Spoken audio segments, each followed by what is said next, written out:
প্যারার উপরে প্যারা। ওই যে বন্ধু হান্টার কিনলো, এখন হান্টার নিয়ে বাসায় যেতেছি। বাসায় দেখি রাস্তায় খুঁজতে খুঁজতে যাবো চাবি পাই নাকি না।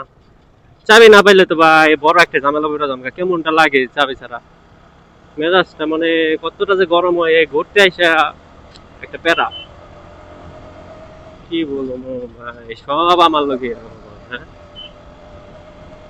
মানে ভালো একটা মন মানসিকতা নিয়ে আইছি, ওই জায়গায় চাবিটা হারাই গেল গা। একটাই চাবি আছে,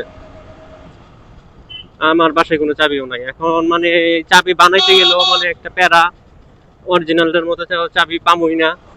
আর এর ইন্দোনেশিয়া, ইন্দো ভার্সনের চাবি তো অন্যরকম, ওইরকম চাবি তো পাবোই না সহজে। আর যদি লক সেট চেঞ্জ করতে যাই, লক সেট চেঞ্জ করতে মানে কমসে কম 7 থেকে 8 হাজার টাকা লাগবে। মানে একটা চাবির জন্য 7 থেকে 8 হাজার টাকা শেষ।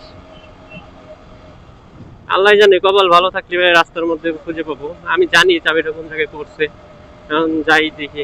যদি কেউ না নেয় চাবিটা তাহলে হয়তো পাবো। আর যদি কোনো গাড়িতে লাইগা অন্য কোথাও না যায়, যদি রাস্তার মধ্যে চাবিটা থাকে থাকে তাহলে অবশ্যই পাবো। আর যদি না পাই ভাই তাহলে পুরোটাই কপালের উপর ছেড়ে দেবো, কারণ আমার কপাল অতটা ভালো না। সময় খারাপ যাচ্ছে অনেক আগে থেকেই। সময় তো আর ভালো সময় তো আর আসলোই না, এই খারাপ সময় গেল না। তো যাই দেখি, আপনাদের জন্য এই জন্য আমার ভিডিও করার মন মানসিকতা চলে গেছিল। আমি বাইকটা কেনার সময় কোনো ভিডিও ভিডিও কিছুই করি নাই। ঘুরতে গেলাম, ঘুরলাম ফিরলাম, ওটাও কোনো কিছুই করি নাই। এখন যদি চাবিটা পাই তাহলে মানে মন মানসিকতা একটু ভালো হবে। আর যদি না পাই তাহলে তো আর কোনো কিছু করার নাই, এইভাবেই চলতে হবে।